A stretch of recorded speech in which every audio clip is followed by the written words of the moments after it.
নমস্কার। আজ ভারতবর্ষ তার পুনরুত্থানের উপায় স্বামীজি কী বলেছেন ভারতবর্ষের সম্পর্কে, চলুন আজকে এই ভিডিওতে জানি।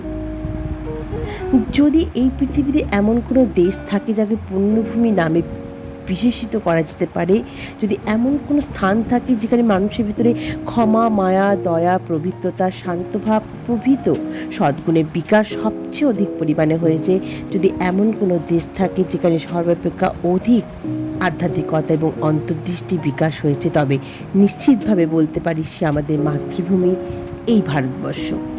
ভারতের ইতিহাসকেও এমন একটি যুগ দেখিয়ে দিন যে যুগে জগতের আধ্যাত্মিকতা পরিচালিত করবার মতন মহাপুরুষের অভাব ছিল না।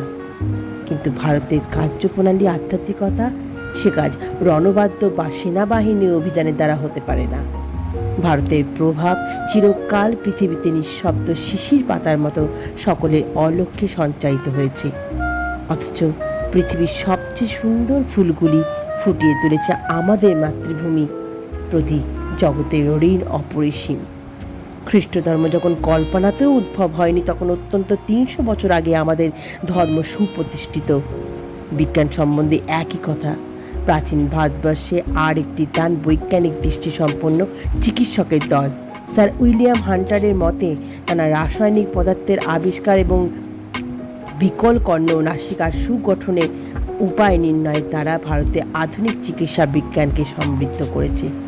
অঙ্কশাস্ত্রের ভারতের কৃতিত্ব আরও বেশি। বীজগণিত, জ্যামিতি, জ্যোতিষবিদ্যা, বর্তমান বিজ্ঞানের বিজয় গৌরব স্বরূপ মিশ্র গণিত, সবগুলি জন্ম ভারতবর্ষে।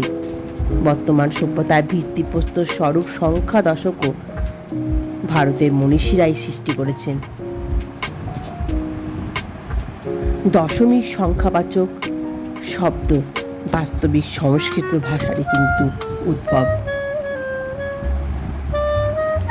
স্বামীজি চিরকাল ভারতবর্ষকে সবার উপরে রেখেছেন। এমন মানুষ পৃথিবীতে সত্যি বিরল, তাই তার প্রতি শ্রদ্ধা করা আমাদের একান্তই কাম্য, এবং আমরা গর্বিত যে আমাদের ভারতবর্ষের মতন একটা দেশে বিবেকানন্দের মতন একজন মানুষ জন্মেছিলেন। ভালো লাগলে অবশ্যই লাইক, শেয়ার এবং কমেন্ট করবেন।